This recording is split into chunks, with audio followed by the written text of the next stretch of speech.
Friends, if you want to watch the super hit action horror movie Resident Evil, Retribution, 2012, in English, then make sure to like this video right now. And if you are visiting our channel for the first time, don't forget to hit that subscribe button and press the bell icon so you never miss any of our exciting movie videos. Friends, in today's video, we are going to talk about the high-octane, zombie-packed film Resident Evil, Retribution. We'll dive deep into what this movie is all about, where you can watch it, and share all the interesting facts you need to know about this intense installment in the Resident Evil franchise. In today's video, I will give you complete information about this movie, including which OTT platform or satellite channel you can watch it on. Not only that, we'll also take a detailed look at the technical department, the music and sound design, pre-production, filming locations, post-production work, and even the budget and box office collection of this film. We will also break down the plot of the movie, and I'll give you a brief review of the storyline. In addition, we'll talk about all the facts, the main cast, the actors' performances, and which actor played which character in the film. So I request you all to please watch this video till the end, because you're going to get everything you need to know about Resident Evil, Retribution, 2012, right here. Let's begin the video. Resident Evil, Retribution, 2012, plot and narrative. From a third-person perspective, analyzed in great detail. Narrative overview. Resident Evil, Retribution, 2012. The fifth installment in the Resident Evil film series directed by Paul W.S. continues the saga of Alice, played by Milla Jovovich, an ex-Umbrella Corporation operative turned fierce survivor in a world overrun by the T-virus.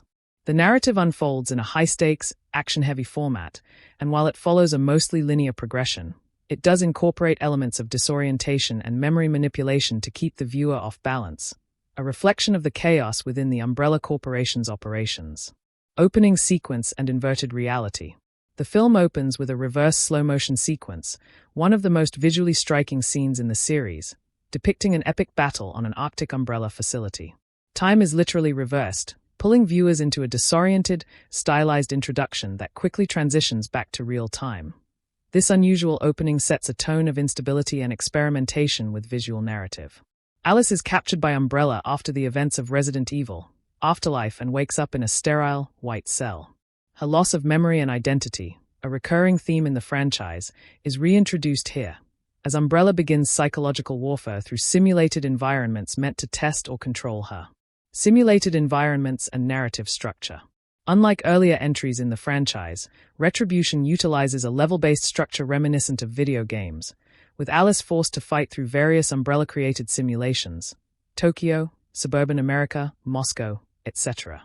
Each environment replicates a real-world scenario infected with the T-virus, acting as both combat arenas and narrative layers, revealing Umbrella's global manipulation and bioweapons experiments. This structural choice results in a non-traditional narrative. The settings are real yet fake. The characters are alive yet cloned. Even familiar faces like Rain, Michelle Rodriguez, Carlos Oded Fea, and one, Colin Salmon, return in cloned form, creating tension and confusion for Alice and the audience alike. Key turning points. Escape with Ada Wong. Alice teams up with Ada Wong, Li Bingbing, sent by Albert Wesker to rescue her. This marks a key shift where the narrative switches from passive imprisonment to active resistance. Discovery of cloned characters. The emotional shock of seeing characters Alice believed dead, and who died in earlier films, forces both her and the audience to confront the ethical horrors of cloning and Umbrella's God complex. This twist adds psychological depth and moral ambiguity to the story. Child subplot, Becky. In one simulation, Alice finds herself in a suburban role as a mother to a deaf child, Becky. Although fabricated, this relationship becomes emotionally real for Alice, tapping into themes of identity, memory, and maternal instinct. Alice's attempt to protect Becky provides the film's emotional core, contrasting with its otherwise relentless action. Final escape and betrayals. As Alice and her team attempt to escape the facility, they face betrayals and deaths, notably by the evil clone of Rain. The clone, enhanced with Las Plagas parasite strength, serves as a final boss figure, intensifying the climax and linking back to themes of identity and manipulation. Climactic and thematic resolution. The climax occurs at the edge of the Arctic facility, where a brutal confrontation results in the deaths of several characters and a narrow escape. The final moments show Alice, Wesker, and the remaining survivors at the White House, now a fortified last stand against the undead hordes. Wesker injects Alice with the T-virus once more, returning her powers and setting up the final battle for humanity's survival. Thematically, the ending positions Alice as the reluctant savior of mankind, with trust and betrayal, free will vs. control, and humanity versus artificiality being core to the film's message. The narrative ends with a wide shot of the White House under siege, suggesting the ultimate war is still to come, a cliffhanger for the final installment. Conclusion. In summary, Resident Evil, Retribution combines traditional linear storytelling with experimental narrative structures like simulated realities and returning clone characters. While heavy on action, the film integrates emotional undercurrents through Alice's bond with Becky and the ghostly reappearances of her past allies and enemies.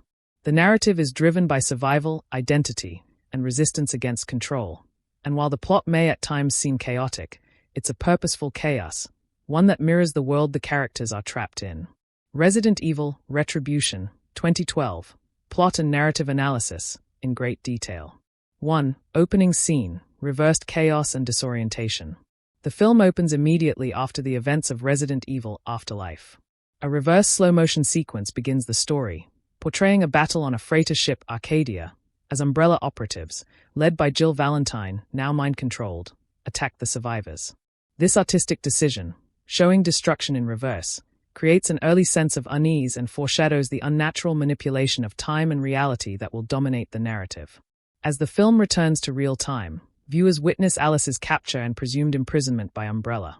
She wakes up in a sterile, white containment cell inside an underwater Umbrella testing facility located beneath the ice of Russian territory. The stark, clinical setting emphasizes themes of dehumanization and control. Here, Alice is stripped not just of her powers but of her autonomy, highlighting Umbrella's continuing dominance over her life and identity. 2. Simulations and narrative fragmentation. This facility is revealed to house multiple virtual simulations designed by Umbrella to test bioorganic weapons, BOWS, in replicas of real-world environments. These include a Tokyo street, overrun by zombies, a callback to the Resident Evil Afterlife opening. A suburban neighborhood, where Alice appears as a married housewife with a daughter. A Moscow cityscape, overrun by armed mutant creatures and Last Plagueis soldiers. An infected New York-like city, acting as another battle zone. Each simulation acts as a self-contained narrative fragment, combining to create a non-linear, video game-like progression. Rather than a traditional three-act structure, the movie functions like levels in a survival horror game, each with different threats and stakes. These simulations blur the line between reality and illusion. Alice finds herself in a peaceful domestic life in the suburbs with a daughter named Becky, a clone with false memories. Although this family is part of a simulation, Alice emotionally connects with Becky, indicating the film's exploration of identity, memory, and what constitutes real emotion even in artificial settings. 3. Character cloning and emotional disruption. In these simulations, Alice encounters cloned versions of familiar characters from past installments. Carlos Oliveira, Oded Feyer, appears as both a peaceful suburban husband and a violent Umbrella soldier. Rain Ocampo, Michelle Rodriguez, seen in two forms, a kind civilian and a ruthless, enhanced Umbrella enforcer. 1. Colin Salmon, a clone of the original Red Queen enforcer from Resident Evil 2002. This introduces an emotionally jarring narrative dynamic. Characters once thought dead now return, some as allies, others as enemies, challenging Alice's trust, memories, and judgment. These encounters destabilize her reality, turning every reunion into a potential threat or moral dilemma. Moreover, this use of clones serves a narrative function beyond simple fan service. It illustrates Umbrella's godlike control over life and death, and its ability to erase, rewrite, or weaponize identity. This is especially impactful in the case of Rain, whose villainous clone eventually becomes the film's final antagonist. 4. The mission to escape, linear drive through non-linear chaos. The narrative stabilizes when Albert Wesker, now against Umbrella, sends Ada Wong to rescue Alice. Wesker has become aware of the rogue AI, the Red Queen, taking over Umbrella and initiating a global extinction plan. This setup turns the film into a race-against-time survival mission, as Alice and Ada must fight their way through the simulated zones to reach the surface. In parallel, a strike team, led by Leon S. Kennedy, Barry Burton, and Luther West, descends into the facility to rendezvous with Alice and help them escape. Their progression mirrors Alice's, and the dual-perspective narrative creates tension through converging timelines and cross-cutting action. 5. thematic and emotional conflict, the illusion of humanity. Throughout the mission, Alice's attachment to Becky, the cloned child, provides the emotional anchor of the story. Despite knowing this life is simulated and Becky is not her real daughter, Alice fiercely protects her. This raises complex questions. Is love real if the person you love isn't real? Can artificial life create authentic bonds? Does past trauma make us vulnerable to false emotional realities? This theme is reinforced when Alice sees other clones of herself used in simulations, killed, manipulated, discarded. These moments highlight her struggle for identity in a world where even she is uncertain of her origin or purpose. 6. Climactic confrontation, final boss structure. The final act sees the team escape to the facility's surface, only to face betrayal by the evil clone of Rain. Injected with a last plague as parasite, she becomes nearly invincible, displaying superhuman strength and endurance. This transforms the climax into a boss battle-style fight, mirroring the climax of a video game. Rain kills several team members in a brutal sequence before being defeated by Alice, who uses her intelligence rather than brute force, dropping her into a frozen lake where she drowns, crushed beneath the ice. 7. Ending and setup for the final war. The survivors regroup and are extracted by Wesker, who now claims to be humanity's last hope.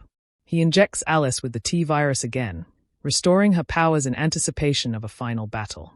The film ends with a sweeping shot of the White House, converted into a military stronghold surrounded by monsters and the undead. Alice stands at its center, prepared for the ultimate war between Umbrella's creations and humanity. Key narrative elements and techniques. Element description. Structure non-traditional, level-based progression. Simulations act as narrative maps. Tone paranoia, identity crisis, emotional tension mixed with high-octane action. Perspective predominantly linear, but distorted through simulations and false realities. Turning points escape from Cell, Ada's arrival, clone reveals, Becky's bond, Rain's betrayal. Themes identity, artificial reality, moral ambiguity, control versus free will, emotional authenticity. Conclusion. Resident Evil, Retribution takes a bold narrative risk by embracing a non-linear, simulation-driven storytelling format, diverging from the franchise's earlier entries. It plays with audience expectations by resurrecting dead characters as clones, raising existential questions about identity and memory. The plot unfolds through combat, emotional turmoil, and strategic reveals, all building toward an epic cliffhanger that sets the stage for Resident Evil, the final chapter. While often criticized for its thin plot, Retribution is more than a zombie shoot-'em-up. It's a reflection on humanity, perception, and the manipulation of reality in a digitized world. Resident Evil, Retribution, 2012. Character development, in great detail. Resident Evil, Retribution, directed by Paul W.S. Anderson, is primarily an action horror film, and while character development is not always its central focus, it does explore several key emotional and psychological layers through its protagonist and selected supporting characters. This installment especially emphasizes themes of identity, loyalty, memory, and humanity, expressed through returning characters, clones, and relationships under extreme pressure. 1. Alice, Milla Jovovich, the center of moral and emotional gravity. Alice remains the franchise's emotional and narrative anchor. In Retribution, her character arc continues to evolve, not so much in a linear personal transformation, but in deeper exploration of identity, morality, and motherhood. Key aspects of Alice's development. Disorientation and imprisonment. The film begins with Alice captured, stripped of her powers and freedom. Her isolation and interrogation are symbolic, a woman whose identity has been rewritten so many times is now physically and mentally trapped. This metaphorical reset allows audiences to explore a more human, vulnerable side of Alice. Emotional bond with Becky. Perhaps the most emotionally transformative element in Alice's arc is her relationship with Becky, a clone child who believes Alice is her mother. Although Alice knows this is a simulation, she embraces the bond with authenticity. She fights to protect Becky, revealing a maternal side previously unexplored. This relationship adds vulnerability, warmth, and emotional stakes beyond mere survival or vengeance. Haunted by the past, through confrontations with clones of dead friends and enemies, Alice is forced to relive trauma. Seeing former allies, like Carlos, alive again, but as enemies, forces her to confront the loss and repetition inherent in her life. Her emotional responses to these clones show empathy, fatigue, and a longing for normalcy, traits that add depth to her otherwise hardened persona. Moral compass versus ruthlessness. Alice balances her ruthlessness with compassion. Even when betrayed or attacked, she pauses to protect Becky and defend others. Her evolution is subtle but meaningful. She's not just a weapon anymore. She's a woman trying to hold onto her humanity in a world designed to strip it away. 2. Ada Wong, Li Bingbing. Mysterious ally, morally grey. Ada Wong, introduced in this film, is a cold and efficient operative formerly with Umbrella, now allied with Wesker. Her personality is calm, calculated, and pragmatic. Development highlights. Loyalty in question. Ada doesn't undergo major growth in this film, but she is purposefully portrayed as enigmatic. She follows Wesker's orders but clearly prioritizes mission success over human emotion. This sets up future development in later entries, but in Retribution, her role adds complexity to the narrative's moral landscape. Dynamic with Alice. There's mutual respect between Alice and Ada, despite differences in temperament. Ada serves as a foil, more emotionless and mission-driven compared to Alice's evolving empathy, helping underscore Alice's increasing humanism. 3. Becky, Ariana Engineer. The symbol of humanity. Becky, the cloned deaf girl who believes Alice is her mother, is the emotional core of the film. Her innocence and dependence bring out sides of Alice otherwise buried under trauma and violence. Why Becky matters. Catalyst for emotional growth. Becky humanizes Alice, providing her with purpose beyond survival. Protecting Becky becomes a personal mission, not just another fight. It's Alice's first taste of emotional responsibility and maternal instinct, and even though Becky is a clone, Alice treats her as real. Childlike trust vs. harsh reality. Becky's unwavering belief in Alice contrasts sharply with the chaos around her. This contrast reinforces the idea that human connection can survive even in artificial circumstances, a recurring theme in the film. 4. Jill Valentine, Sienna Guillory. Controlled identity, internal conflict. Jill Valentine, once Alice's ally, is now under Umbrella's control via a mind-controlling scarab device attached to her chest. Development analysis. A victim of control, Jill's development in this film is stunted due to external manipulation, but her arc is still symbolic. She represents how identity can be hijacked, literally and metaphorically, by a controlling system. Her presence raises questions about free will, echoing Alice's own past as a manipulated Umbrella subject. Conflict during final fight. In the climax, when Alice removes the control device from Jill, there's a brief flicker of recognition and remorse, implying Jill's true self has been fighting beneath the surface. This sets the stage for possible redemption in later films. 5. Rain Ocampo, Michelle Rodriguez. Duality and morality reversed. Rain appears in Retribution in two dramatically different cloned forms. Good Rain, a kind, anti-gun activist living in the suburban simulation. Evil Rain, a ruthless, enhanced villain who becomes the final threat. Character layering. Exploration of dual nature. The dual versions of Rain explore the idea that identity can be engineered. It forces the audience and Alice to ask, is morality innate, or can it be programmed? The good Rain's death is tragic and reinforces the theme that innocence has no place in a world ruled by control and violence. Final villain role. The evil Rain becomes the main antagonist, symbolizing the perversion of human potential. Injected with Las Plagas, she represents what happens when corporations weaponize human beings. Her superhuman transformation mirrors Alice's past, but unlike Alice, she embraces cruelty. 6. Leon S. Kennedy, Barry Burton, and Luther West, static but functional. These supporting characters offer minimal development but serve essential narrative roles. Leon S. Kennedy, Johann Erb introduced as a calm, capable soldier. He serves as a stabilizing figure, but his arc remains flat. He functions more as a loyal protector than a character with depth. Barry Burton, Kevin Durand offers brief moments of heroism and comic relief. His development is limited to showcasing resistance against Umbrella's monstrous power. Luther West, Boris Kodjoe returns from Afterlife, showing loyalty and bravery, especially in helping Alice and Becky.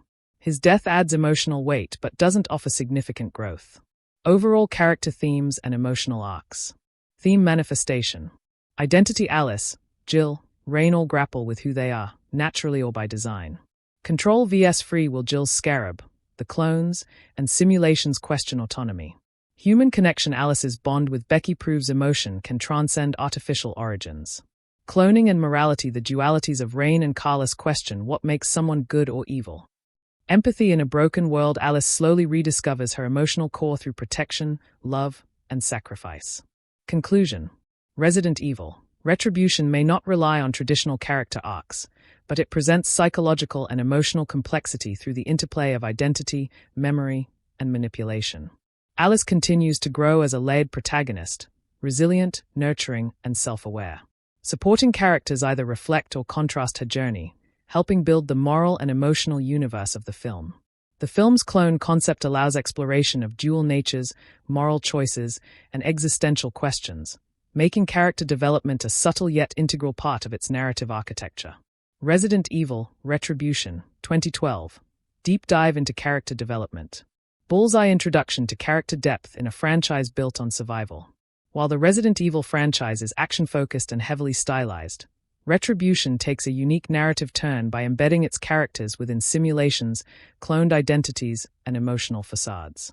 This opens the door to exploring how people define themselves when their memories, experiences, and relationships are artificial, yet emotionally real. Alice, Milla Jovovich, a heroine caught between clones, chaos, and care. Alice's journey continues as a reluctant warrior, but in this installment, she's not just fighting monsters. She's fighting confusion, loss of self, and the horror of being mass-produced. Small Orange Diamond identity deconstruction and rebirth. In the opening scenes, Alice is imprisoned in a sterile white cell with no sense of space or time. This mirrors her psychological void. The world she once knew is gone, her powers are gone, and her purpose is questioned.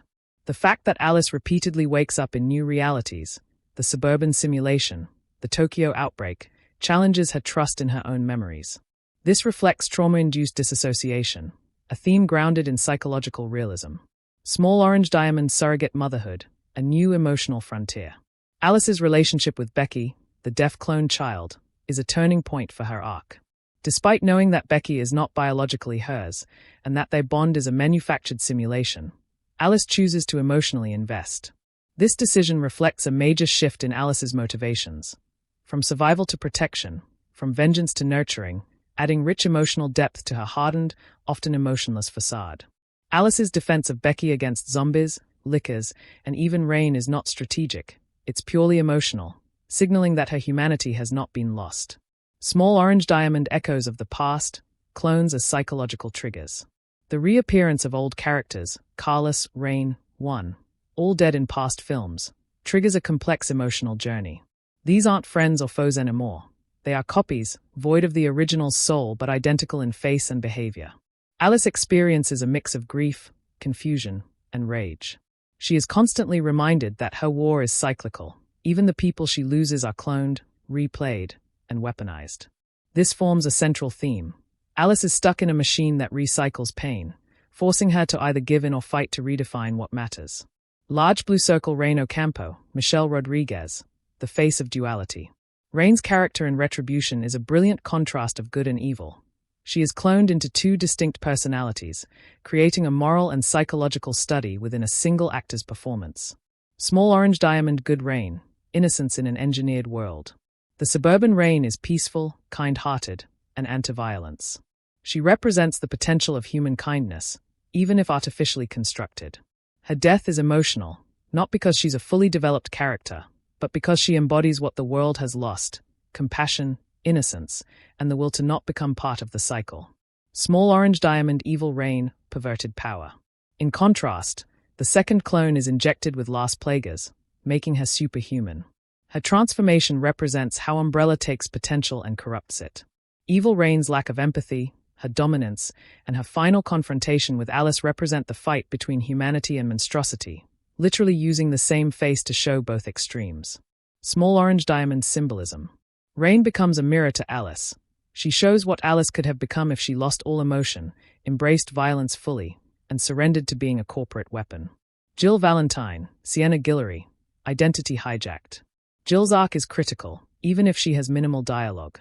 She symbolizes the struggle between control and freedom, both physically and mentally. Small Orange Diamond Mind Control and Symbolism.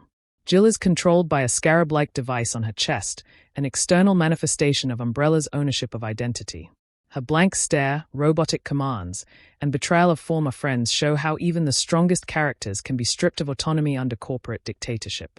In visual storytelling, she becomes the anti-Alice, another powerful woman, but one forced into obedience. Small orange diamond redemption seeds. During the final battle with Alice, Jill begins to fight the control as Alice damages the scarab. Her eventual freedom, shown through confusion and guilt, sets up her redemption arc for later films and shows that beneath the programming, the real Jill is still alive. Becky, Ariana Engineer, the artificial child with real impact. Becky, despite being a clone in a simulation, is arguably the emotional heart of the film. Small orange diamond symbol of hope. In a world dominated by loss and horror, Becky represents a pure bond that isn't based on survival or strategy. Her deafness makes her vulnerable, and Alice's use of sign language to communicate with her makes the bond more personal and believable. Small orange diamond purpose for Alice. Alice has spent 4 movies fighting for humanity in the abstract. Becky gives her something personal to fight for. Through Becky, Alice begins to consider that real emotions don't require real circumstances. If the love is real, does the source matter? Ada Wong, Leon S. Kennedy, Barry Burton, Luther West, function over growth. While these supporting characters serve narrative and action functions, their development is more limited. Small orange diamond Ada Wong, enigma of the franchise. Ada is mysterious, composed, and distant. Her cold logic makes her an excellent operative, but also highlights how Alice's growing emotional awareness is unique among survivors.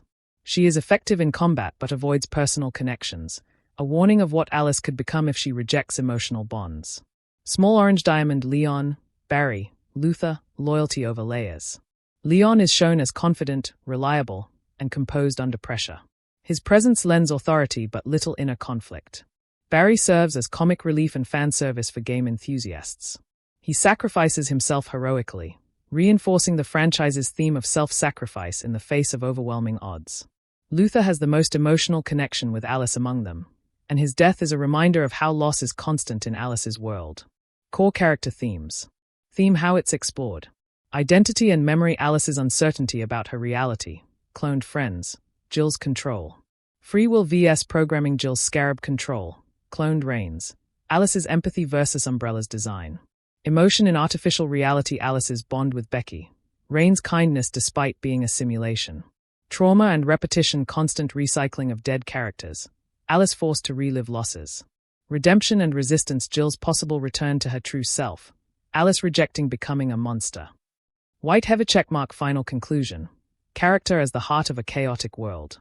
Though Resident Evil, Retribution is packed with action, monsters, and visual effects, its core strength lies in the subtle but powerful emotional journeys of its characters. Alice evolves from a survivor into a protector. Reign represents dual paths of the same soul. Jill shows the fragility of freedom. Becky proves that real love can come from an artificial world. The film suggests that in a landscape built on cloning, deception, and simulation, what truly defines a person is not where they come from, but what they choose to care for, fight for, and protect. Resident Evil, Retribution, 2012. Performances analysis, in great detail. Clapperboard overview. Performance within a stylized, action-driven framework. Resident Evil, Retribution is not a character-driven drama. It's a highly stylized action horror film that relies heavily on spectacle, choreography, and visual storytelling. However, within that framework, several key performances manage to shine, either through physical intensity, emotional nuance, or the ability to embody dual versions of a character, in the case of clones. Some actors bring surprising depth to what could otherwise be archetypal roles, elevating scenes with subtle emotional expressions and grounded presence amidst the chaos. Large red circle Milla Jovovich as Alice, commanding, complex, and emotionally engaged. As the long-standing lead of the franchise, Milla Jovovich delivers another strong, commanding performance. By the time Retribution was released, Jovovich had firmly established Alice as a cinematic action icon. And in this installment, she layers in vulnerability and maternal instinct alongside her trademark stoicism. Performing arts performance highlights. Physicality. Jovovich is in peak form, executing complex action choreography with precision and grace. Her combat sequences are sharp, fluid, and believable, reinforcing Alice's resilience. Emotional depth. What sets her apart in Retribution is her emotional engagement with Becky. Her protectiveness and maternal softness in quieter scenes contrast deeply with the cold, mechanical violence around her. Duality and restraint. As Alice is thrust into false realities and confronts cloned versions of past allies, Jovovich subtly expresses grief, confusion, and longing, often with minimal dialogue. She conveys meaning through body language, lingering looks, tensed posture, and guarded compassion, proving her strength lies beyond action. Verdict: a grounded and emotionally textured performance that anchors the film. Jovovich once again balances physical dominance with emotional restraint, making Alice more than just a gun-wielding survivor. Large Blue Circle Michelle Rodriguez as Rain, versatile, bold, and symbolic. Michelle Rodriguez delivers one of the most dynamic performances in the film by playing two distinct versions of her character, Rain Ocampo, one peaceful and warm, the other cold, militaristic, and monstrous. Performing arts performance highlights. Good Rain. Rodriguez portrays this clone with a softness rarely seen in her filmography. She adopts a calm demeanor, gentle body language, and expressive warmth, especially in the suburban scenes. This performance brings vulnerability and innocence into the narrative. Evil Rain. In stark contrast, she fully embodies a ruthless, enhanced villain in the film's climax. Her voice, movements, and facial expressions shift entirely. She becomes intimidating, detached, and unflinching, especially in scenes where she exerts dominance over her opponents. Range on display. The ability to perform two radically different versions of the same character demonstrates Rodriguez's range. Her final scene as Evil Rain, smirking through violence while being virtually unstoppable, cements her as a compelling screen presence. Verdict: one of the standout performances of the film. Rodriguez brings intensity, contrast, and character texture, giving audiences two drastically opposing reflections of humanity in one body. Sienna Guillory as Jill Valentine, controlled, cold, and thematically crucial. Returning as Jill Valentine, Guillory plays a version of her character that is fully under Umbrella's mind control. Her performance is intentionally cold and robotic. Performing arts performance highlights. Physical stillness. Guillory's portrayal of a brainwashed Jill emphasizes rigidity and composure. Her posture, speech cadence, and facial expression reflect someone stripped of free will. Transformation through subtlety. In the final fight with Alice, Guillory subtly shifts her facial expression as the control device is disabled. Her shock, disorientation, and internal conflict are brief but powerfully conveyed. This moment hints at the real Jill trapped underneath. Silent tension. Throughout the film, Guillory uses micro-expressions, a raised eyebrow, clenched jaw, or distant gaze, to embody the tension between control and suppressed emotion.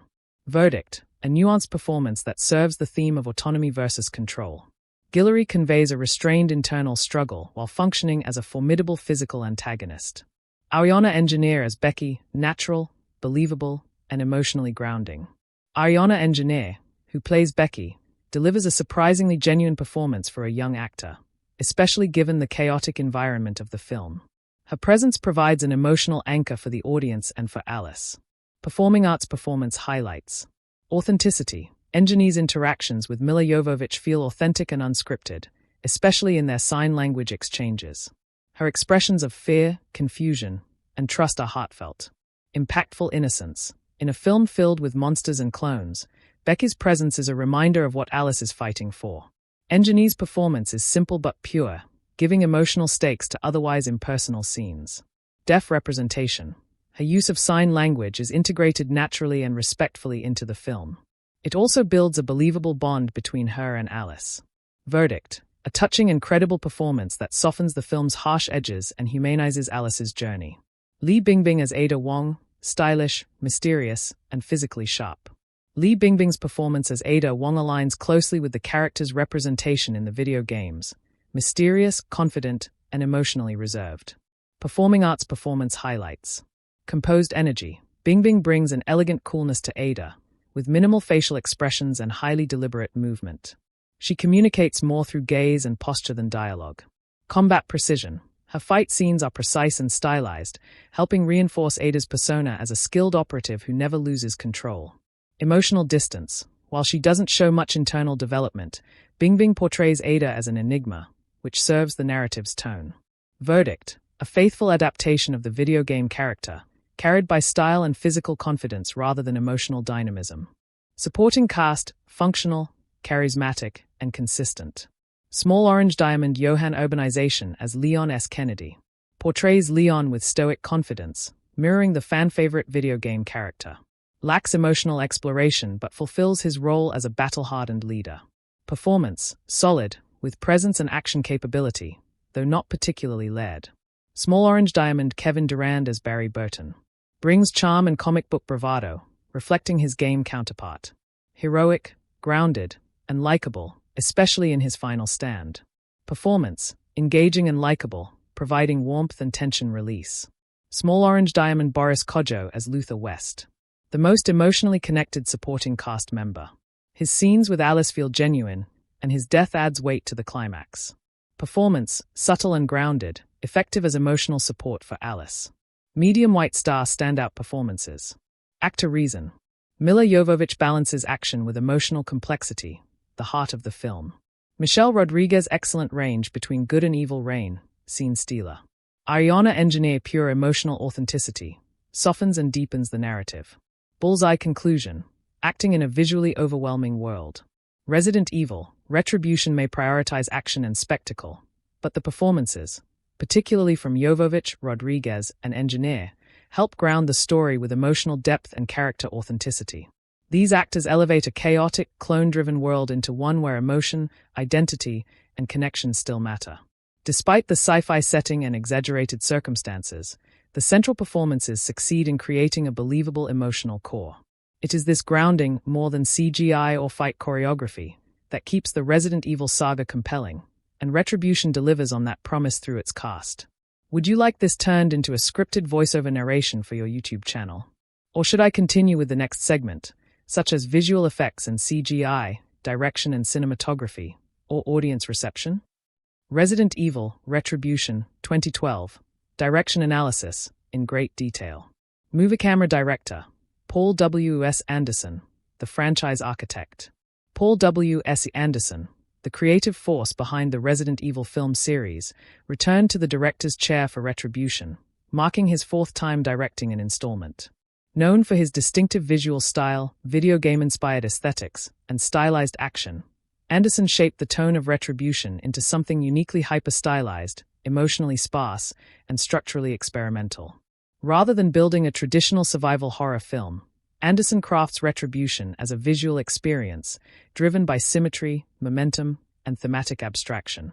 The result is a movie that may polarize viewers but stands out for its technical ambition and visual signature. Performing arts tone and mood, cold, isolated, and futuristic. From the opening slow-motion reverse action sequence, Anderson sets the tone as surreal, high-concept, and dystopian. The world of Retribution is a digital simulation, sterile, artificial, and disorienting, mirroring the film's central themes of control, illusion, and identity. Mood setting. The sterile umbrella testing environments, the absence of warmth, and the clinical lighting give the film a detached, emotionless mood, as if the characters are trapped in a manufactured reality. This sense of emotional isolation matches the existential crisis Alice faces throughout the film. Existential undertones. Anderson explores philosophical questions of what is real and who we are in a world of manufactured clones and simulations. While subtly handled, this thematic layer informs the tone, making the film more than just action spectacle. The director leans into a detached, eerie, artificial mood to emphasize the dehumanized world Alice must navigate. Video game stylistic choices. Video game logic translated to cinema. Paul W.S. Anderson's background in video game adaptations is front and center in Retribution. The film often feels like a playable shooter, structured in levels, complete with boss fights, enemy waves, and modular environments. Key stylistic devices.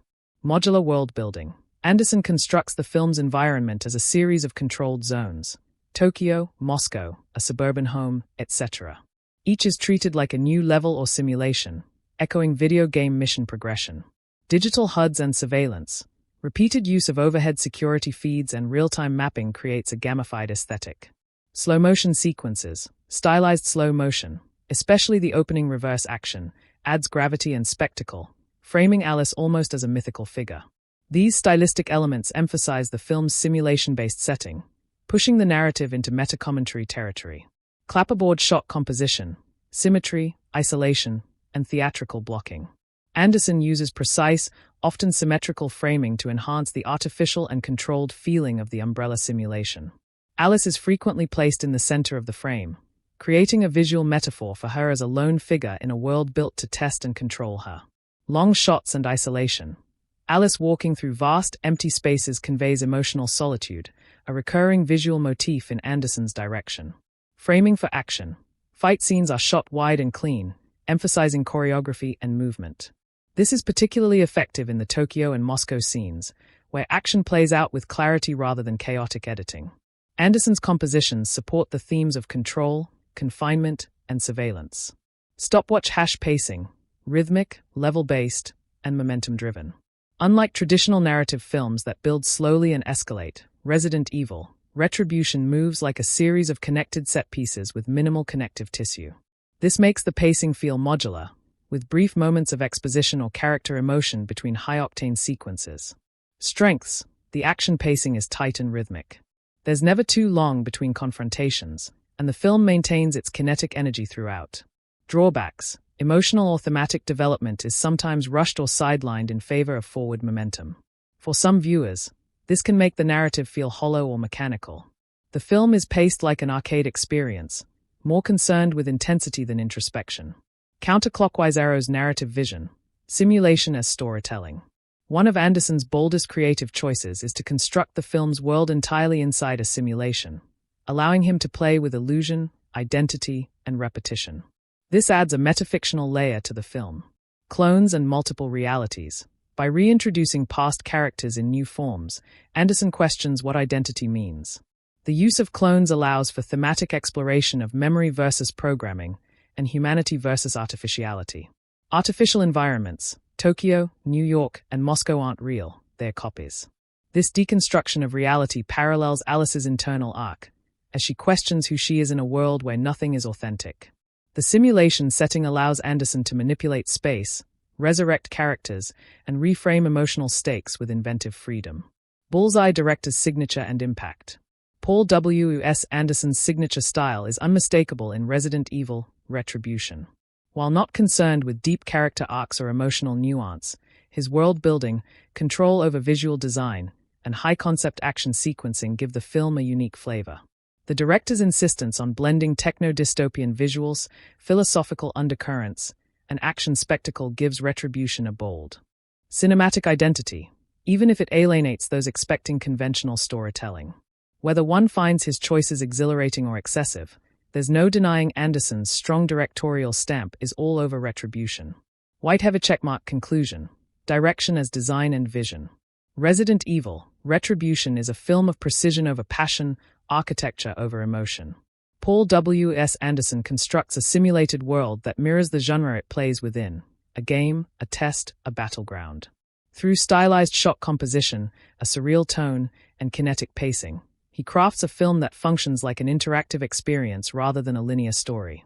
While not for everyone, Anderson's direction pushes the franchise toward high-concept sci-fi territory and reaffirms his reputation as a filmmaker who fuses visual ambition with genre intensity. It's not just about zombies, it's about the design of artificial reality, and Anderson directs it as such. Would you like this turned into a voiceover script for narration? Or should I continue with the next segment, such as visual effects and CGI, editing and sound design, or set design and locations? Resident Evil, Retribution, 2012, Cinematography Analysis. Clapperboard Director of Photography, Glenn McPherson. The cinematography in Resident Evil, Retribution is crafted by Glenn McPherson, who collaborated closely with director Paul W.S. Anderson to create a highly stylized, digital, and simulation-inspired visual identity. Every frame of the film serves to reinforce its artificial, high-tech environment, simulating both a futuristic dystopia and a video game aesthetic. Rather than opting for realism or emotional intimacy, the cinematography here is driven by precision, symmetry, and visual spectacle, aiming to immerse the viewer in a world that is as controlled and artificial as the Umbrella Corporation's simulations themselves. Movie camera angles, framing power, isolation, and control. Glenn McPherson uses a variety of dynamic and unconventional angles to underscore the film's video game structure and psychological themes.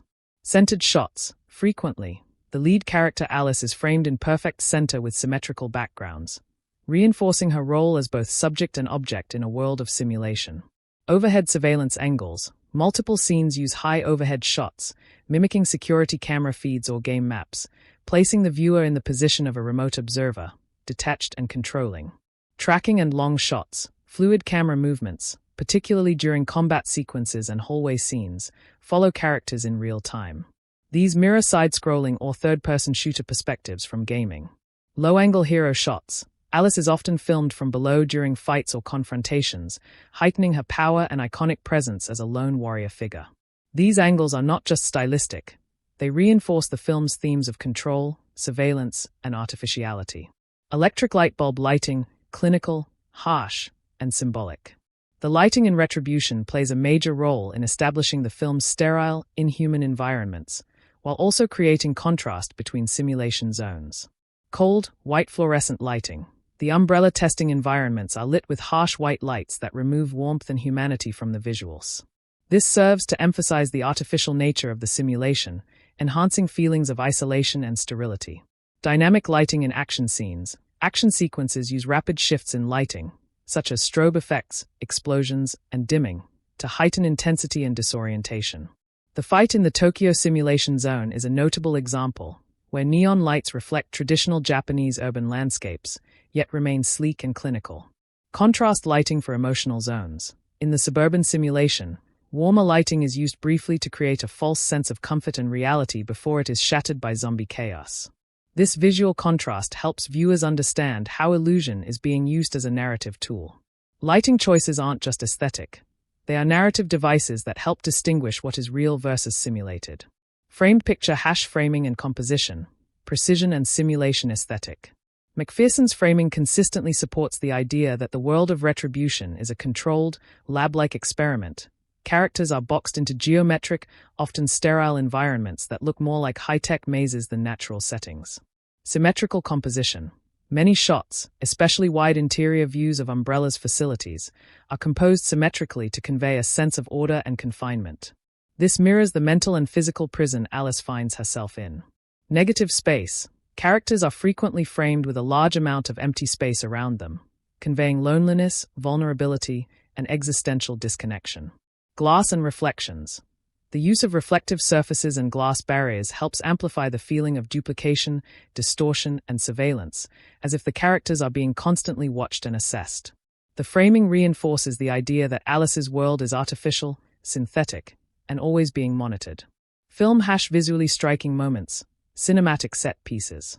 Opening reverse slow-motion sequence. Perhaps the most iconic visual moment in the film is the reverse action opening sequence.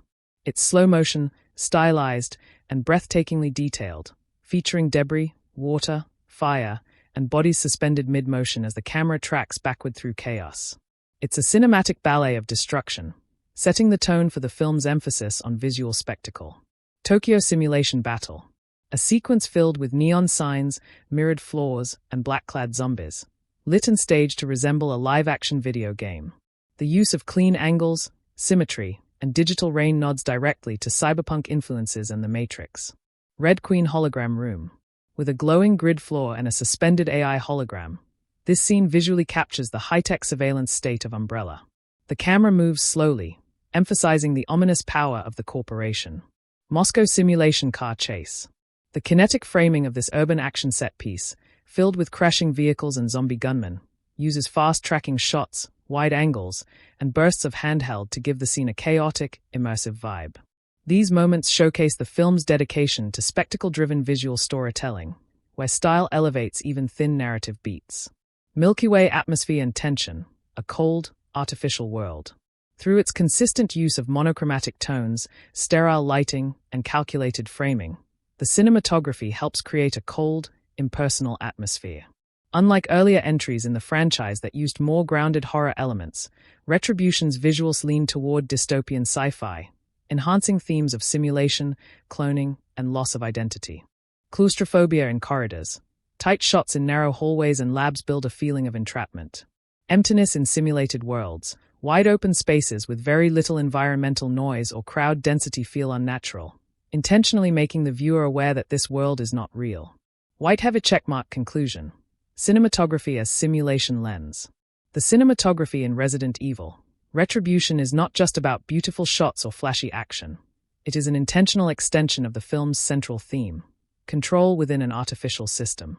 Glenn McPherson's camera never lets the audience forget they are watching a simulation, and every visual decision, from lighting to framing, feeds back into that central narrative concept. The result is a visually sleek, often sterile, but undeniably striking visual language that gives Retribution its own identity in the franchise. Whether you love it or find it emotionally distant, the cinematography is boldly consistent, technically polished, and integral to the film's dystopian aesthetic. Would you like me to continue with visual effects and CGI, editing and pacing, or set design and locations next? Resident Evil, Retribution, 2012. Editing and pacing. In Resident Evil, Retribution, the editing style is fast, flashy, and highly stylized, designed to maintain a kinetic rhythm throughout the film. Edited by Niven Howie, the film leans heavily into hyperactive cuts, slow-motion flourishes, and action-oriented transitions that align with the franchise's video game roots.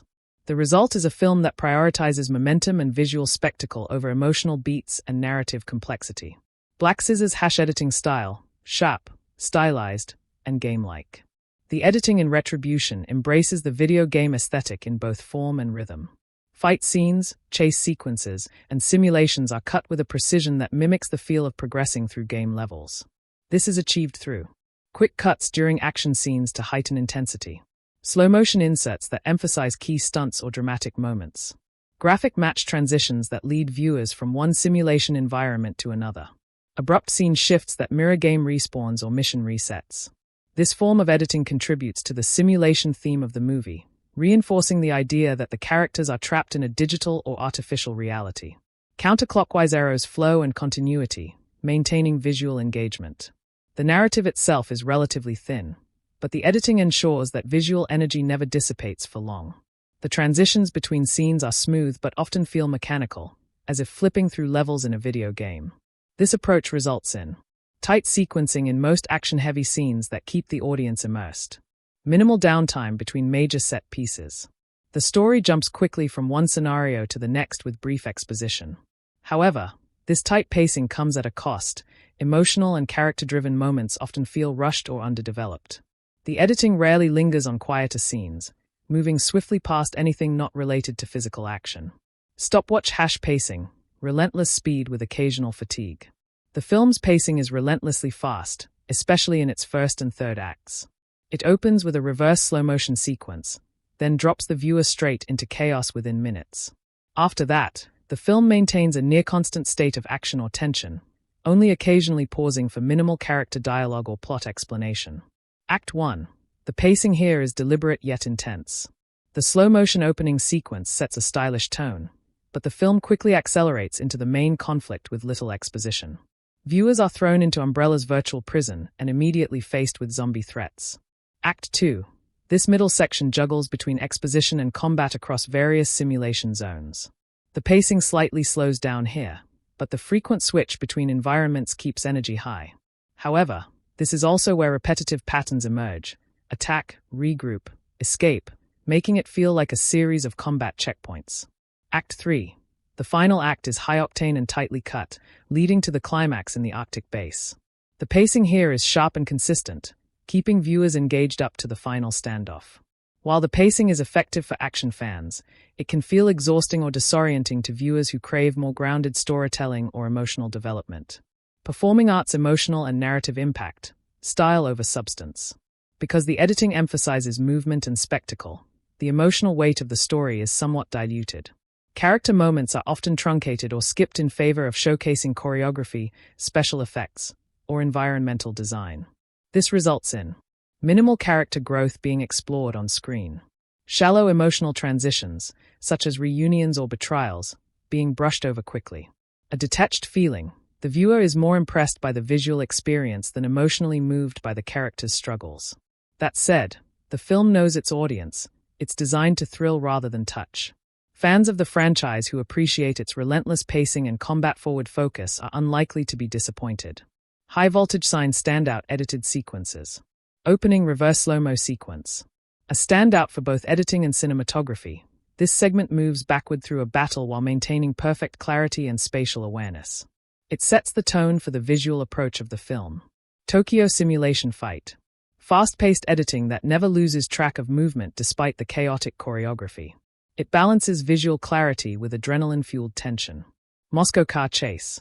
Edited to feel like a live-action video game mission, with quick perspective shifts, explosive action, and seamless flow between vehicular destruction and gunplay.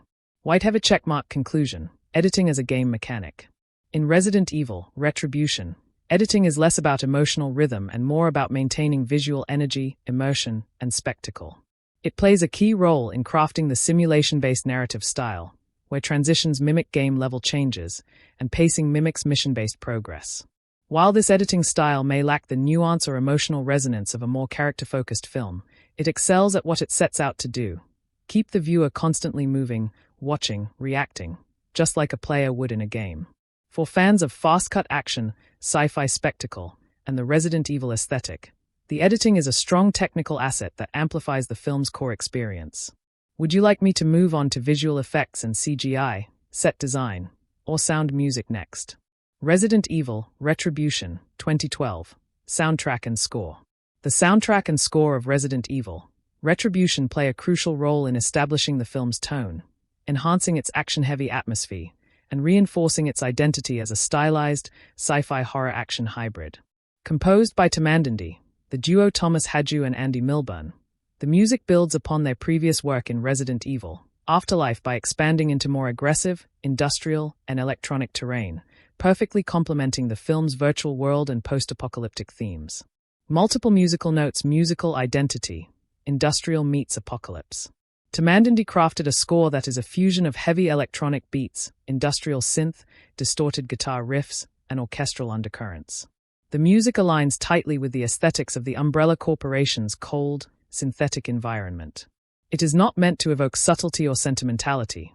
Instead, it heightens tension, urgency, and the music doesn't just accompany the action, it drives it, sometimes feeling like an extension of the Umbrella computer systems controlling the environments. Repeat button recurring motifs and themes. Though the score is largely ambient and mood-driven, it includes recurring musical motifs that function like audio signatures for specific characters or locations. Alice's theme is a slowed-down, mournful motif often layered over scenes of isolation or internal conflict. It returns in various altered forms, reminding viewers of her fragmented identity and emotional scars. Umbrella's sonic palette is defined by high-pitched frequencies, synthetic pulses, and low, droning bass lines that intensify during scenes inside the base. Each simulation zone, Tokyo, Moscow, Suburbia, has slight musical distinctions that help establish their identity while still maintaining overall tonal unity. These recurring themes create a sense of sonic continuity, tying Alice's personal journey to the broader narrative of simulation, entrapment, and resistance. Crosssword's hash score in action scenes, rhythmic and relentless. The action scenes in Resident Evil, Retribution are heavily reliant on the soundtrack to amplify excitement and maintain pacing. Tamandindi's score works seamlessly with the film's kinetic editing and stylized visuals, especially in key sequences such as opening reverse slow-motion sequence.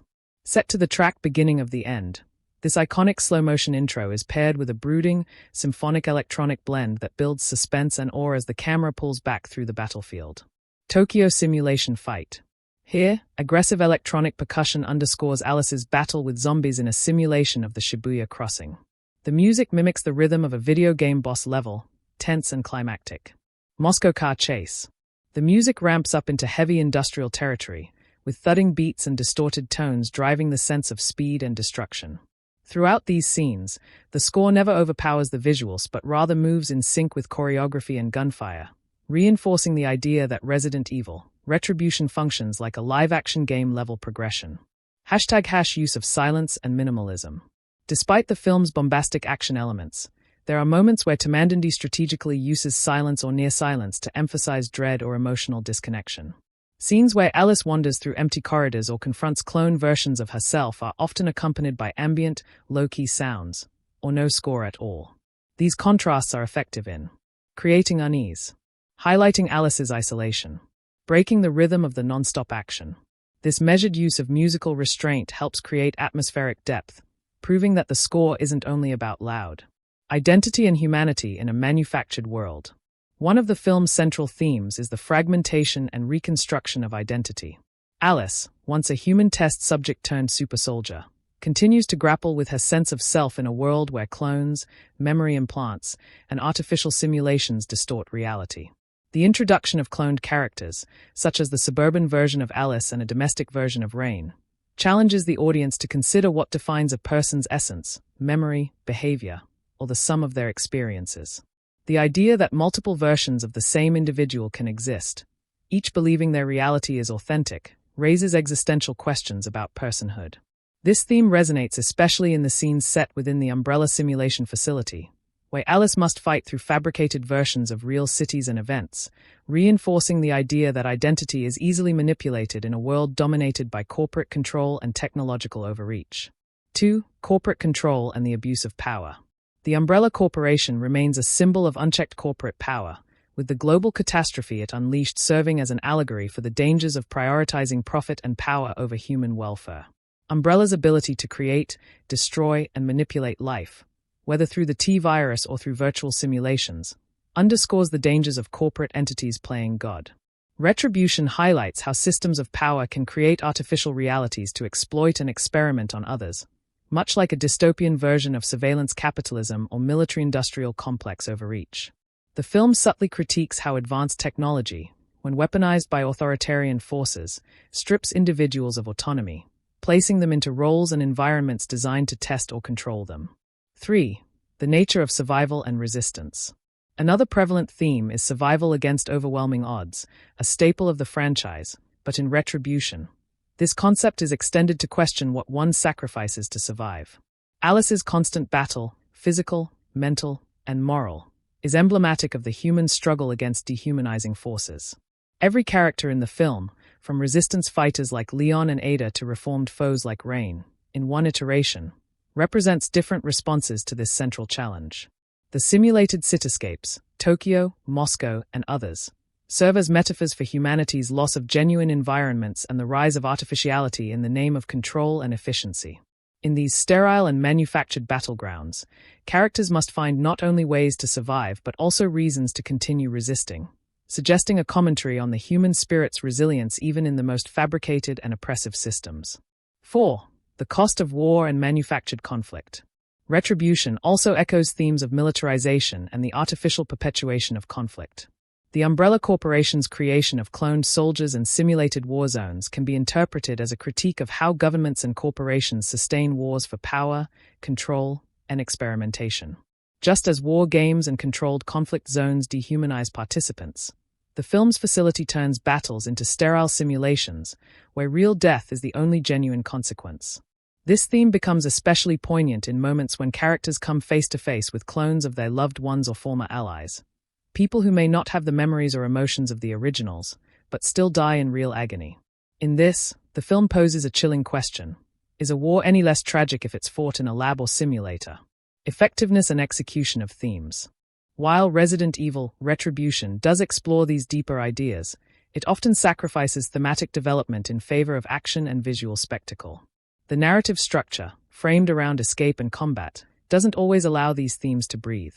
Dialogues are sparse, and character introspection is minimal, making some of the messages feel more like subtext than central commentary. However, for viewers willing to read between the lines, the film presents a surprisingly rich thematic undercurrent. Its dystopian world, blending horror, sci-fi, and action, acts as a mirror to contemporary anxieties about surveillance, cloning, loss of identity, and corporate dominance. While these ideas are not always fully realized, they leave a haunting aftertaste that elevates the film beyond mere popcorn entertainment. Conclusion. Resident Evil Retribution may primarily function as an action-driven chapter in a long-running franchise, but it subtly weaves in provocative themes about identity, control, survival, and the ethics of artificial warfare. While the delivery of these messages may lack depth and subtlety, they nonetheless contribute to a larger philosophical fabric that defines the Resident Evil universe. For those looking beyond the explosions and fight choreography, there lies a bleak, thought-provoking narrative about what it means to be human in a world where humanity can be programmed, cloned, and commodified. The role of CGI in constructing the world. Perhaps the most ambitious use of CGI in Retribution is the creation of the underwater Umbrella Prime facility, which houses hyper-realistic simulations of global cities, Tokyo, Moscow, New York, and a suburban American neighborhood. These environments are entirely fabricated with digital effects, and the film uses CGI to seamlessly shift between simulation and reality, effectively blurring the line for both characters and audience. The simulation design concept allows the film to justify its surreal visual approach. Buildings explode in ultra-slow motion, zombie hordes swarm with synchronized choreography, and mutants burst onto the screen with exaggerated physics. Because these scenes take place in controlled digital environments within the narrative, the exaggerated CGI feels thematically appropriate rather than purely artificial. 2. Enhancement of immersion through effects. CGI in Retribution works best when it serves to heighten the film's game-like structure. Much like a level-based video game, each simulated city presents new enemies and visual challenges. The Moscow sequence, for instance, features digitally enhanced snow, collapsing vehicles, and infected soldiers, all combining to create a chaotic, immersive battleground. One of the most effective uses of CGI occurs in the Tokyo simulation, where a digitally rendered downtown intersection is swarmed by infected creatures emerging from seemingly nowhere. Here, the crispness of the visuals and the cinematic camera angles offer a chilling spectacle.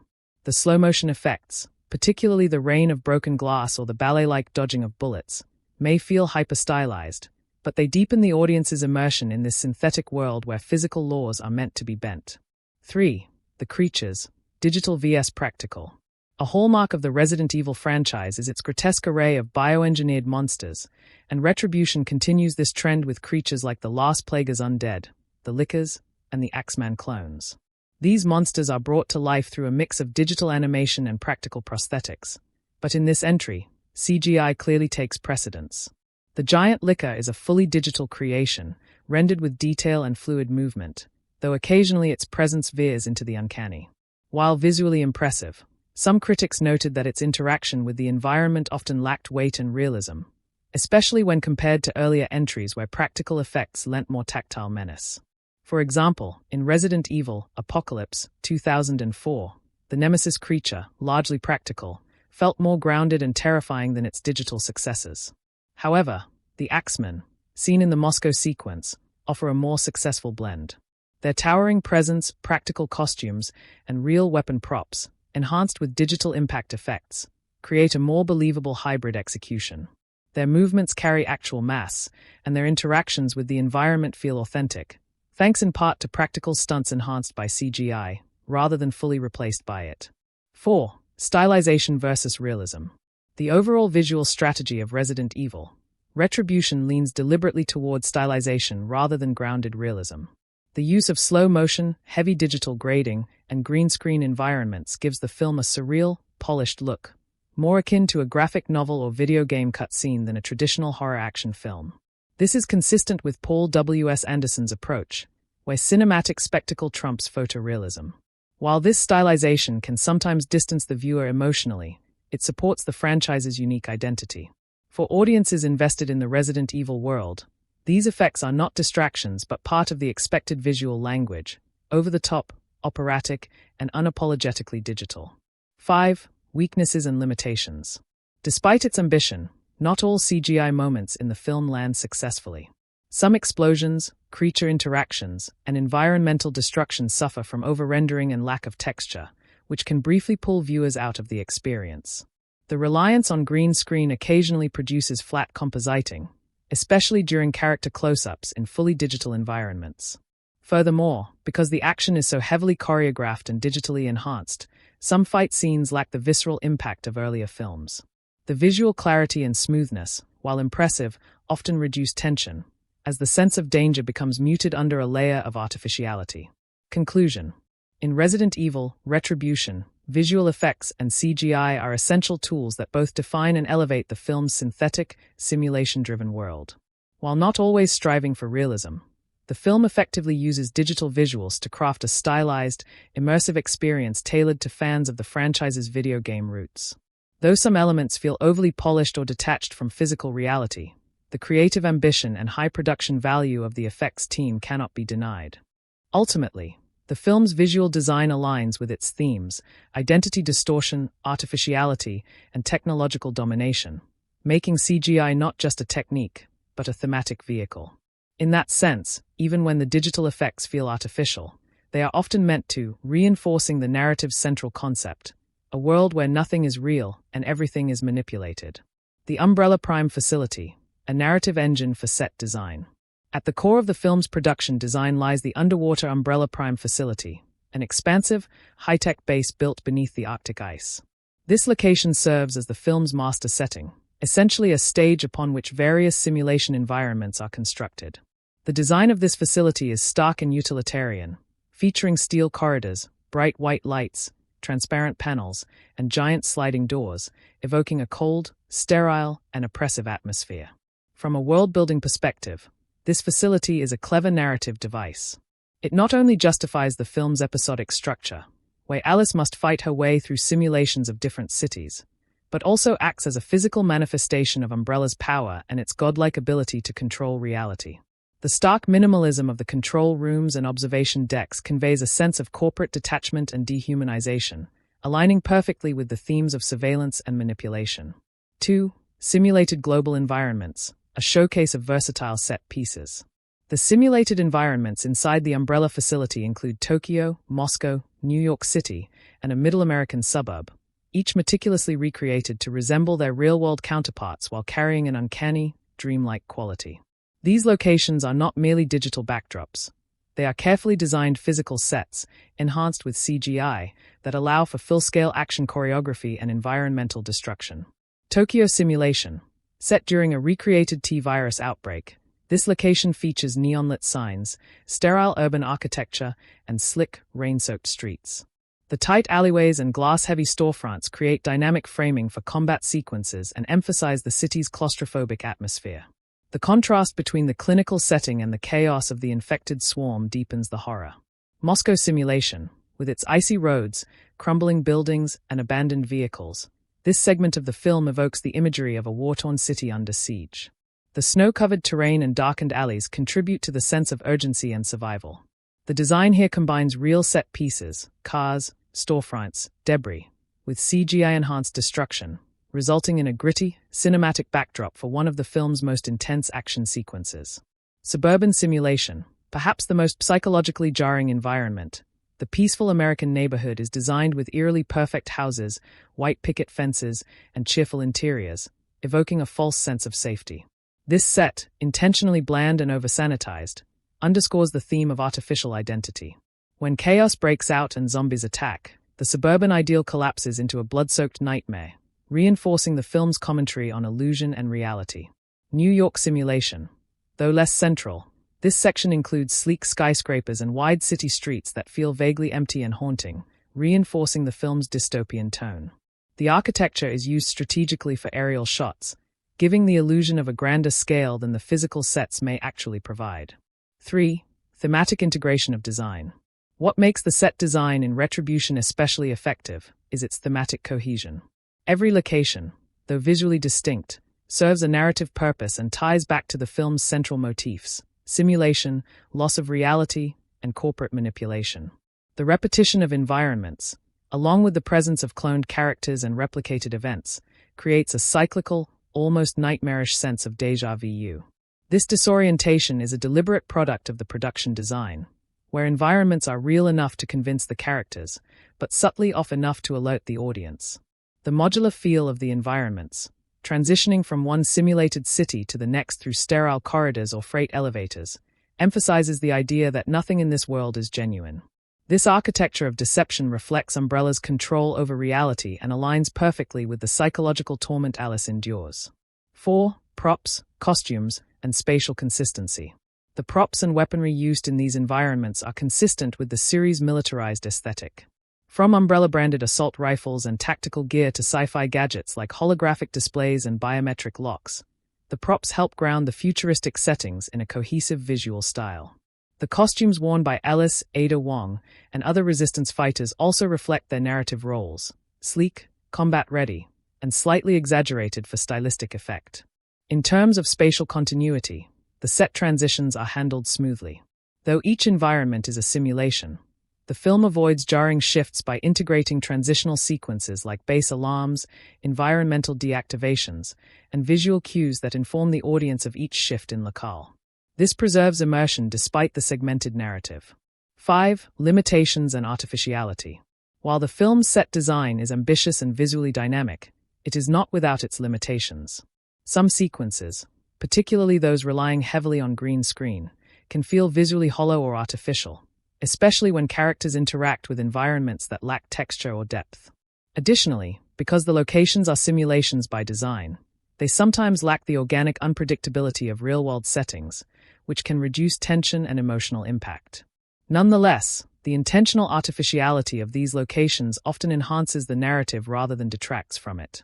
Their synthetic appearance becomes a feature, not a flaw, reinforcing the overarching idea that the characters are trapped inside a world manufactured for control and observation. Conclusion. In Resident Evil, Retribution, set design and locations are not just backdrops, they are deeply embedded in the film's story structure and thematic core. The Umbrella facility and its simulated environments create a diverse visual palette that reflects the series' evolution from traditional horror into a high-concept sci-fi action thriller. While the designs sometimes flirt with artificiality, they serve a deliberate purpose, reinforcing the sense of disorientation, surveillance, and manufactured existence. Ultimately, the production design enhances both the narrative and the viewer's experience, offering a stylized, unsettling, and visually compelling world that mirrors the fractured identity and distorted reality faced by the film's protagonist. Resident Evil, Retribution, 2012. Set design and locations, extended analysis. Resident Evil, Retribution is a film where space becomes story, and not just physical space, but simulated space. Under the direction of Paul W.S. the film presents one of the franchise's most inventive uses of production design, leveraging modular, multi-environment sets to construct a world that is visually dynamic, narratively deceptive, and thematically unsettling. The set design is not simply a backdrop. It becomes a core character in the story, a manipulative force created by the Umbrella Corporation to deceive, test, and control. 1. The Umbrella Prime Facility, core environment and structural framework. The entire film is anchored within a massive, underwater research and weapons testing facility, the Umbrella Prime Facility, located beneath the Arctic ice. This location provides the central architectural framework of the story, within which all other environments exist as constructed simulations. From a production standpoint, the facility is a stroke of design ingenuity. Design elements, endless white corridors, brushed steel walls, seamless floor tiles, LED-lit control rooms, retractable walls, and observation domes all combine to evoke a clinical, sanitized, and emotionless environment. The perfect visual metaphor for Umbrella's cold, godlike detachment. Symbolism. The stark, sterile aesthetic reinforces the theme of corporate omnipotence and complete environmental control. The cold, metallic spaces emphasize a sense of isolation, highlighting the disconnect between the simulated environments and reality. It's a place built for surveillance and experimentation, not life. Functionality as narrative device. The facility acts as a narrative hub, enabling seamless transitions between the various simulations. Each simulated environment is stored in its own massive chamber, and the film moves between them using elevators, command rooms, and decontamination chambers. Clever production design choices that maintain immersion while justifying drastic visual changes. 2. Simulation chambers, aesthetic variety and symbolic duality. Each simulation is crafted to mimic a real-world city or environment, giving the production design team an opportunity to explore a wide array of visual textures, tones, and thematic contrasts. However, each setting carries an underlying artificiality, reinforcing the notion that these are manufactured worlds, stripped of authenticity. A Tokyo simulation, opening scene. Visual design. Set in the famed Shibuya crossing, Tokyo is recreated with neon signage, polished black pavement, and a torrential downpour, elements typical of a hyper-stylized cyberpunk atmosphere. Set composition. The scene opens in reverse slow motion, a design and editing choice that adds to the surrealism. The storefronts and streets are detailed enough to evoke real Tokyo, but slightly too clean, too orderly, deliberately engineered to feel simulated.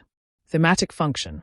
This setting reintroduces viewers to the concept of constructed danger, where even chaos is designed. The infected swarm emerging from nowhere suggests a pre-programmed outbreak. B. Suburban neighborhood simulation. Visual contrast. Perhaps the most unsettling set in the film. The suburban home features warm lighting, wooden floors, toys, and floral curtains. Elements meant to evoke domestic tranquility. Design philosophy. But the visual tone feels too perfect, like a marketing brochure version of American suburbia. This artificial perfection becomes horrifying once the zombies break in, corrupting the illusion. Psychological impact. This location reinforces the film's theme of identity confusion, as Alice must confront a world where her life, child, and home are fabrications. See Moscow simulation. Set construction. The Moscow sequence showcases extensive practical set work, actual snow-covered cars, crumbling buildings, bullet-ridden storefronts, and alleyways. CGI is used to extend the city skyline and amplify destruction. Visual texture. The use of cold lighting, dynamic shadow, and heavy snowfall makes the environment feel oppressive. Visually, it represents war, urban decay, and strategic disarray. Tactical layout. The space allows for vehicular stunts, shootouts, and large-scale choreography. Every set piece is designed with the action in mind, offering multi-level depth for cinematography, balconies, subways, street corners, and rooftops. New York simulation. Architectural design. A brief but impactful segment. The New York simulation is defined by towering skyscrapers and a modern urban grid. Set realism versus artificiality. The gleaming glass buildings, symmetrical layout, and unnatural emptiness give the city an eerie, dead feel, perfectly mirroring the concept of a lifeless digital illusion. 3. Props, set dressing, and spatial details. The success of each location depends not just on the architecture but on the props and environmental storytelling. Weaponry and technology. The sets are filled with futuristic umbrella control panels, biometric doors, energy shields, holographic projectors, and interface tables. These props reinforce the science fiction aspect of the series and sell the plausibility of a hyper-advanced corporate testing ground. Environmental tells. In many simulation zones, set dressing contains subtle tells that the environment isn't real: identical trash cans, symmetrical furniture layouts, or looped visual patterns. These are intentional production design choices that help viewers, even unconsciously, sense the false nature of the world. Cloned characters' apartments. Some locations, like the clone Alice's home, are filled with generic decor, bland wallpaper, minimal personal artifacts, all reinforcing the idea that this is a fabricated identity, not a lived-in reality. 4. Lighting, color, and mood control. Lighting plays a significant role in differentiating environments and controlling viewer perception. Facility lighting. Cool whites and industrial grays create an emotionally numb mood inside Umbrella's base. Simulation lighting. Each environment uses different lighting temperatures to evoke tone. Warm yellows in the suburbs, illusion of safety; harsh blues in Moscow, threat and tension; and neon pinks and greens in Tokyo, urban chaos. Symbolic use of color. The contrast between sterile umbrella corridors and vividly colored simulation zones parallels the emotional journey of the characters, from cold control to chaotic resistance. 5. Artificiality as a design philosophy. While some critics argue that the sets look too fake, this is actually intentional and thematic. The production design doesn't aim for realism, it aims for a replica of realism, highlighting the story's central idea, that the characters are trapped inside artificial constructs built to test, manipulate, and destroy them. This layered design philosophy turns the film's visual world into a critique of simulated reality, where even horror is algorithmic, and even death is choreographed. Conclusion. Resident Evil: Retribution boasts one of the most conceptually rich and visually diverse set designs in the entire franchise. Through its architectural diversity, symbolic contrasts, and meticulously crafted simulation zones, the production design elevates the narrative by reflecting its themes of identity manipulation, artificiality, and systemic control. Every corridor, every ruined cityscape, and every eerily perfect suburban home plays a role in reinforcing the notion that nothing is real and no space is safe. By intentionally blending stylized artificiality with grounded tactical design, the film crafts a visually compelling and thematically potent environment, a synthetic world where survival is both physical and psychological, and where the very architecture of reality is a weapon. Dialogue as a structural tool, not emotional architecture. The dialogue in Retribution is largely designed to advance the plot, explain the rules of the simulated environments, and convey tactical information. Much of the script is centered around characters issuing commands: move now, stay behind me, we don't have time. Brief bursts of exposition: these aren't real cities, they are simulations. Or basic character reintroductions: my name is Alice, and this is my world. These lines are crisp, punchy, and aligned with the action military tone of the narrative, but they often lack the emotional or philosophical resonance found in more layered sci-fi scripts. This design choice fits the structure of the film, which resembles a video game, with levels, objectives, boss fights, and intermittent briefings between action sequences. The dialogue, therefore, serves a purpose similar to in-game cutscenes. Deliver enough context to justify the next combat sequence without slowing down the momentum. 2. Minimalism and the Alice persona. Alice, portrayed by Milla Jovovich, is characterized by her stoic resolve and physical dominance, not by expressive verbal delivery. Her lines are often terse and emotionally detached, reinforcing her status as a bioengineered warrior caught between humanity and weaponization. While this minimalism suits the character's arc, especially given the existential ambiguity surrounding clones, memory manipulation, and identity, it limits opportunities for complex emotional expression. Even so, Alice's recurring opening and closing monologues, a signature of the franchise, aim to ground the story thematically. For example, "My name is Alice, and this is my world." Though not particularly deep, this recurring line serves as a verbal motif that bookends her journey through each film, underscoring themes of survival, isolation, and resistance against systemic control. 3. Character interactions, functional but lacking spark.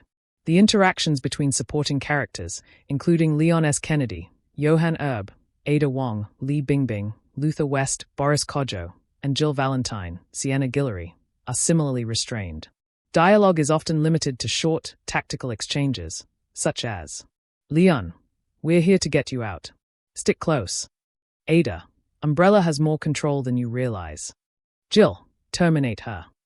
These lines lack emotional nuance and serve more as placeholders to maintain pacing and clarity. The characters, many drawn from the Resident Evil video games, are more iconic than dynamic, delivered with stiff, archetypal dialogue that reinforces their roles as fighters or antagonists rather than deeply realized individuals. 4. Lack of sharp wit or emotional weight. One notable absence in Retribution's script is sharp wit or humor. Unlike other sci-fi action franchises, such as The Matrix, Aliens, or Terminator, this film rarely indulges in ironic banter or personality-driven lines. Even moments that could invite levity or sarcasm are played seriously, maintaining a grim, stoic tone throughout. This can lead to a monotony of mood, where emotional beats are flatlined in favor of constant forward motion. Similarly, there are few emotionally charged scenes that give the actors space to explore vulnerability or internal conflict. The closest the film comes is in the simulation sequence where Alice, as a suburban mother, briefly believes she has a daughter. Her short-lived emotional connection to the cloned child, Becky, introduces a potential thread of humanity and maternal instinct, but the script rushes through this subplot, giving little time for authentic emotional build-up or payoff. 5. Standout lines or iconic phrases. The Resident Evil franchise, particularly the Anderson-directed entries, does not rely on quotable writing in the traditional sense. However, Retribution maintains certain repetitive motifs that echo throughout the series. Alice's opening line, "My name is Alice," has become emblematic of the series, even if it lacks complexity. Jill's cold directives, "Terminate her," spoken with robotic indifference, encapsulates the theme of dehumanization and control under Umbrella. Umbrella dialogue, lines like "Initiate Moscow Simulation" and "Weapons Protocol Alpha" reinforce the militarized, clinical tone of the organization. These phrases may not be emotionally resonant or linguistically sharp, but they define the tonal and thematic atmosphere of the film, one of authority, manipulation, and cold detachment. 6. Script as a reflection of theme. While the dialogue may appear sparse or underdeveloped, it does reflect the thematic architecture of the film. The sterile, matter-of-fact conversations mirror the fabricated, simulation-based world in which the characters exist. In a world where people are cloned, memories are manufactured, and cities are fake, even the spoken word feels programmed, utilitarian, and stripped of spontaneity. This can be seen as a form of meta-narrative design, where the script's artificiality becomes part of the story's point. The characters speak like pawns because they are trapped in a reality controlled by an omniscient system, devoid of agency and emotional texture. Conclusion. From a critical standpoint, the dialogue and script in Resident Evil, Retribution are among its weakest components if evaluated solely on literary merit.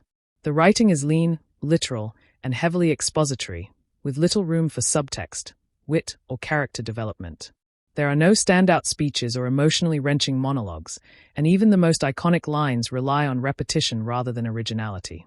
However, from a stylistic and thematic perspective, the script is consistent with the film's world, a manufactured environment governed by a cold, corporate overlord, where humanity has been stripped away and replaced with routine commands and scripted responses. For audiences who value action, visual spectacle, and video game-style pacing, the script serves its purpose.